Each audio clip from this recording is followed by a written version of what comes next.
Silence hung in the air like a thin veil between Eleanor Vance and the outside world.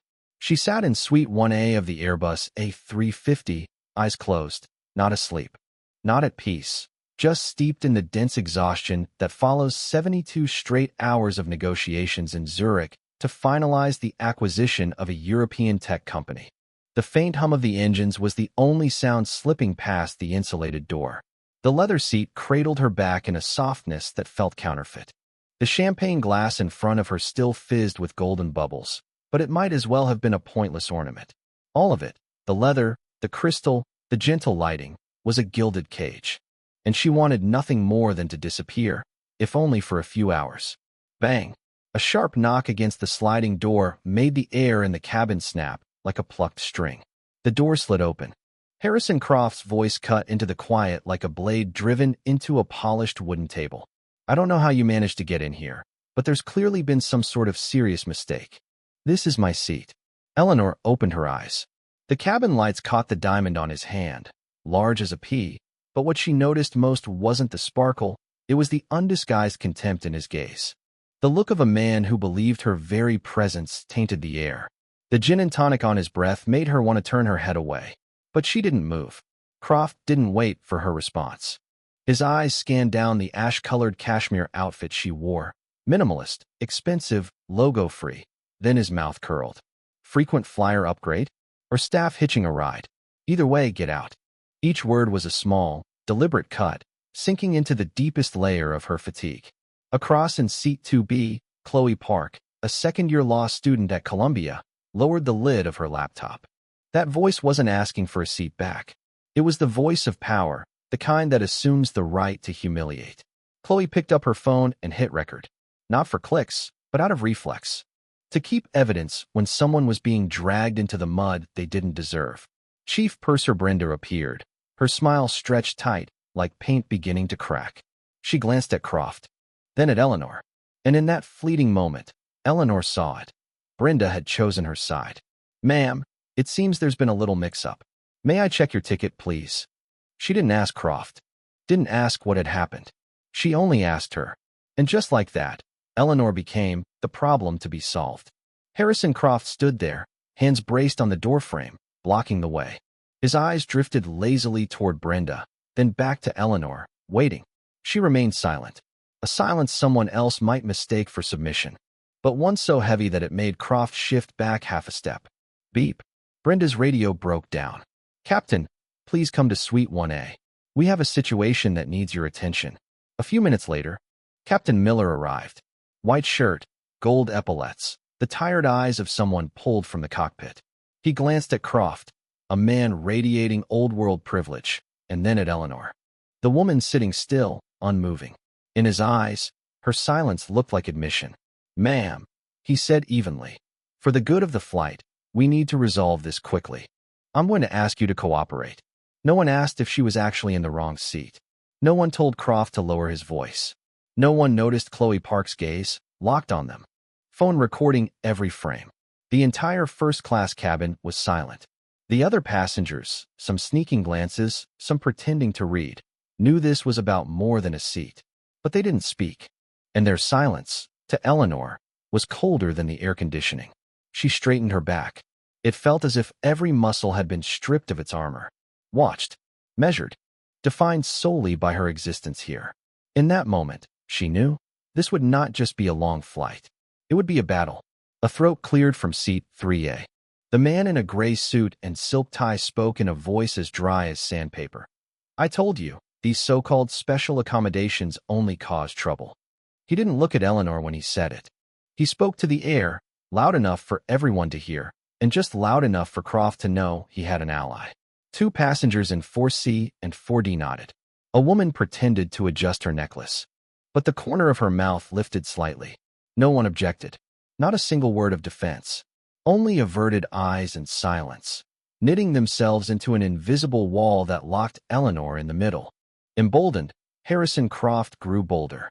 He tilted his head toward Brenda, voice weighted like a command to a subordinate. Well, handle it. Or has Aura Airlines standard dropped this far? That line wasn't just meant to humiliate Eleanor. It was a blade jabbed into the crew's professional pride, forcing them to choose a side to protect the airline's image. Brenda's fingers tightened slightly around her notebook. She had clearly chosen her side long before. Mrs. Vance, Brenda said, still wearing that strained smile. Not the humiliation unfolding in real time. As if simply moving her, without touching Croft, would make it all go away. Captain Miller, standing behind Brenda, nodded in agreement. As though resolving the crisis meant clearing an obstacle from the flight path. No one told Croft to lower his voice. No one mentioned fair treatment policies. No one asked to see her ticket. Chloe Park edged her phone closer, whispering into the mic. They're treating her like a criminal. Watch this, everyone. Her screen glowed. The live stream count jumped to 500. 1,500, 5,000. Comments scrolled past like a conveyor belt. This is racism in 2025. She doesn't owe anyone an explanation. Aura Airlines, you just shot yourselves in the foot. Outside the cabin, the world was watching the truth that those inside pretended not to see. Eleanor remained silent. No arguments. No self-defense. She looked straight at Captain Miller. Her gaze calm to the point of danger, like the ocean's surface before a storm. That silence made Croft restless. He leaned toward her, voice snapping. Are you mute? Or do you not understand English? A few passengers nearby stifled laughter. Not loud, just enough to avoid being called out. But Eleanor heard every note. Captain Miller drew in a breath, as if determined to end this farce in time for takeoff. This time, his voice came cold and sharp as a blade. Ma'am, this is a captain's order. Either you voluntarily leave the aircraft, or I will call airport security to have you removed. No more excuses about inconvenience. This was an ultimatum. Croft's smile widened. The smug grin of a man convinced the rules had been written for him.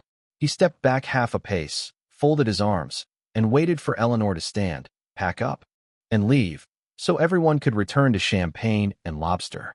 Eleanor took a slow, deep breath. She felt each heartbeat, steady, deliberate, like the drum in a piece of music where only she knew the next movement. A tremor ran across her shoulders, but it wasn't fear. It was something else. A cold, focused energy. Sharp as an arrowhead. She had been preparing for this moment her entire life. And if they thought she would walk out like someone being thrown off, then they were about to learn a lesson they would never forget. Eleanor rose to her feet. Not hurried, not defensive, not betraying anger. Every movement was so unhurried it could make one think she had accepted defeat and was preparing to leave the cabin. In first class, every pair of eyes followed. Croft tilted his head, the curl of his lips suggesting the game was over and the victory firmly his. Miller stayed as he was, hands laced together, gaze cold with expectation. Brenda shifted one foot to the side, ready to clear the path for the problem to step out. But Eleanor didn't step out. She turned, facing Captain Miller directly. Her hand reached down to the black Hermes bag beneath her seat and unzipped it. The sound of the zipper sliced through the air, sharp in a space compressed by silence and pressure. From the bag, she drew a slim, dark brown leather document case. The cabin lights slid across its surface, highlighting the hand stitching and the scent of fresh leather. Her voice carried, not loud, but with a honed precision, as if sharpened for this exact moment. Captain Miller, before you take an action that could end your career and cost shareholders hundreds of millions of dollars, I think you should see this. She opened the case. Inside was not a boarding pass, not a passport, but a neatly bound stack of documents. Eleanor drew out the top page and handed it directly to Miller.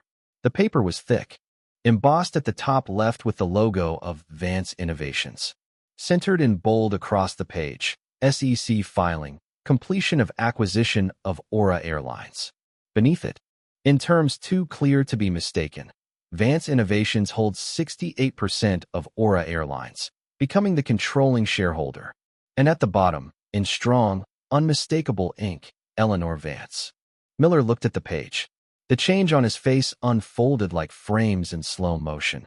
Confusion, doubt, recognition, dismay. Cold sweat gathered at his temples. He looked up, lips trembling slightly. Mrs. Vance.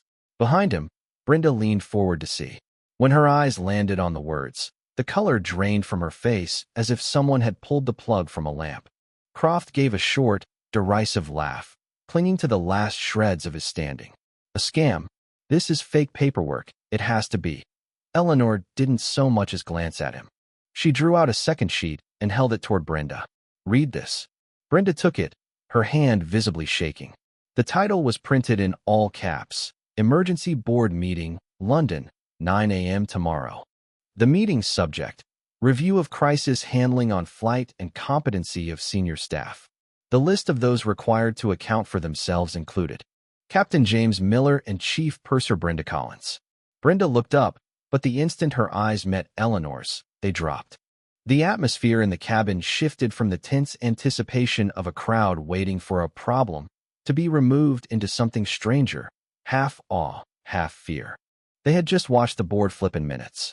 The man in 3A, the one who had chimed in to back Croft, turned away, pretending to adjust his watch. The woman in 4C gripped her handbag strap. Lips pressed tight. No one spoke. No one smiled now. Eleanor finally turned to Croft. Her eyes didn't hold anger, but something far more cutting. The cold assessment of someone who knew exactly where she and her opponent stood on the chessboard of power. She used the exact words he had thrown at her earlier, but now each one dropped with the weight of stone. Mr. Croft, I believe you've made a serious mistake. This is my seat on my airline, and you are disturbing me. In 2B, Chloe Park tilted her camera to catch the moment. Croft, the man who had been snarling and sneering minutes earlier, now frozen, cracking like a statue under strain. The comments on the live stream poured in. Ultimate plot twist. She's the airline CEO? Karma hits fast. Viewers climbed to 20,000. The video had already outgrown the confines of an in-flight dispute. It was becoming global news. Miller stood rooted to the floor, the paper still trembling in his grip. Brenda carefully set the documents back on the table, her eyes avoiding Eleanor entirely. No one needed to shout. No one needed to bark orders. The truth, delivered at the right moment, had detonated like a bomb in the middle of the cabin. Eleanor pulled out her seat, sitting as if she had just signed a major contract. She placed the document case on the table, folded her hands over it, and spoke slowly. Now, we're going to do this by the book. Outside, the engines kept their steady drone, but inside the cabin, everything had changed forever. Eleanor did not stay seated for long. She rose again, this time not to defend herself, but to pass judgment. Her voice cut through the cabin like the red line on a contract. Fine, sharp, and impossible to erase. Brenda, Captain Miller, page 47, Section 12 of the Aura Airlines Policy Manual states, any harassment of a passenger based on race, gender, or any other protected characteristic will result in a permanent flight ban. You failed to enforce it. No one in the cabin moved. Even the sound of the engines seemed to recede, leaving space for each of her words to fall with precision. Eleanor turned to Croft. Her gaze locked on him like a sniper refusing to let the target out of sight. Mr. Croft, you haven't just violated company policy. You have violated federal law. Chloe Park. She inclined her head toward the student. Thank you for capturing the evidence. That video will be handed over to my legal team and the Federal Aviation Administration. Security will be waiting for you in London. You are permanently banned from Aura Airlines and all airlines within the alliance. Croft opened his mouth, but only managed to inhale. Not a single sound came out. She turned back to Miller and Brenda. Your careers at Aura Airlines ended the moment you chose to side with the harasser instead of your passenger. You are hereby suspended, effective immediately. For the remainder of this flight to London, you are passengers. Your badges will be collected upon landing. Brenda swallowed hard. Miller looked down at his shoes. Hands clenched behind his back until the knuckles blanched. Eleanor's eyes swept the length of first class. They stopped at the man in 3A, the one who had spoken up to Backcroft earlier. And to all those who witnessed and stayed silent. Your silence is complicity. Aura Airlines, under my leadership, will not tolerate it. The dignity in flight policy will be implemented within 24 hours. Any employee who fails to comply will be terminated. Any passenger who violates it will be prosecuted. A chill swept through the cabin. The man in 3A turned his face away, shoulders drawing inward. She tilted her head toward the rear of the cabin, signaling. 2 reserve crew members, always present on long-haul flights, stepped forward. Uniforms crisp, eyes sharp. You will take over this flight, Eleanor said, then glanced back at Miller and Brenda. You have 10 minutes to vacate the cockpit and hand over. No one protested. No one said sorry. Eleanor returned to Suite 1A, sitting as if she had just closed another major deal. She opened her tablet, her fingers flying over the screen. The subject line of a new email appeared. Urgent, complete corporate culture overhaul. She began typing. As of today, Aura Airlines will not only transport people. We will transport dignity. Anyone, at any level, who breaks this principle will have no place here. The plane's wheels began to roll. The engines rose in pitch, the floor vibrating softly. Eleanor set the tablet down and leaned back. The window beside her reflected her image. No smile, no relief. Only the eyes of someone who knew she had just broken apart a rotting structure, and now had to rebuild from the ground up. This flight would depart as scheduled, but for Aura Airlines, and for everyone who had just witnessed it, it would never again be just another flight. Outside, the Atlantic was an endless black carpet. The plane drifted through the darkness. Its only markers the small, blinking amber lights at the wing tips. In the first class, no one spoke. The hum of the engines blended with the air system, forming a low, steady undertone, heavy as a piece of music without end. Eleanor did not sleep. Suite 1B, normally unoccupied, had become a makeshift conference room. On the table, the glow of her tablet cast a cold blue across her face. Charts, reports, emails rolled across the screen like relentless waves. Brenda and Miller entered, stripped of their pristine uniforms. No epaulets, no badges, only the bare people beneath the authority that had just been stripped away. Eleanor did not invite them to sit.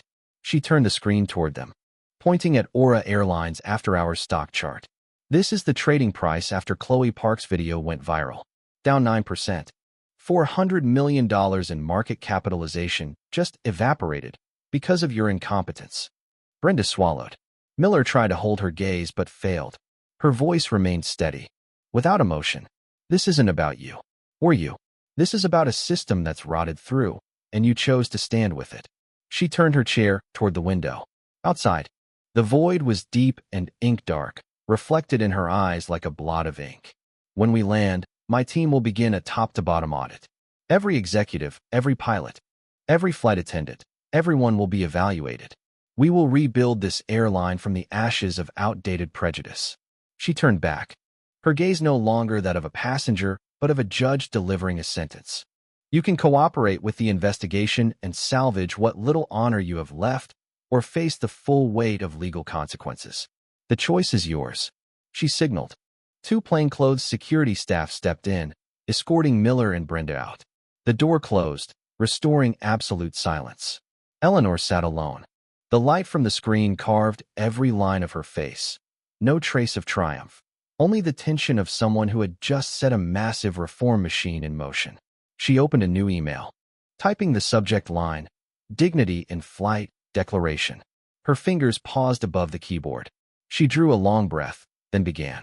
Any passenger who steps onto our aircraft carries their dignity with them, and we will protect it at all costs. In 2B, Chloe Park still held her phone, though the live stream had ended. She looked over at Eleanor, seeing only the woman's back bent toward the screen, the blue light embracing her shoulders. Chloe knew her video had already moved beyond the boundaries of a single flight. It had become part of a larger story, a fight against an invisible power that had lingered far too long. The aircraft trembled lightly as it skimmed the thin air at cruising altitude. A reserve flight attendant passed by, setting a cup of hot black tea before Eleanor. She didn't drink. Her eyes stayed fixed on the words scrolling across her screen. Plans for a cultural overhaul, lists of staff to be reassessed, a roadmap for policy change. Around 3 a.m. At London time, Eleanor looked up. Outside, the night sky was starting to pale, a faint band of light edging the horizon. She leaned back. No smile, no sigh of relief. Because she knew the coming dawn was not the finish line. It was the start of a new battle to reclaim dignity for those who had been told they didn't belong. The night sky was not the limit. It was the battlefield. In life, there will be moments when you are forced into silence, made to endure humiliation, pushed aside as if you have no place there. But dignity is not something others can give or take away. It lies in your choice to stand tall, to stay silent when it matters, and to act at the right moment to turn the game around. Eleanor Vance's story reminds us that real power doesn't come from the loudest shout, but from calm resolve and the weight of truth. When you know exactly who you are and what you're worth, every attack becomes an opportunity to prove it to the world. If this story has moved you, like to show your support, share to spread the message of fairness and self-respect. And don't forget to subscribe to Story Precious, where we tell the stories that stir hearts, restore faith in justice, and ignite the strength for you to walk through the world with your head held high.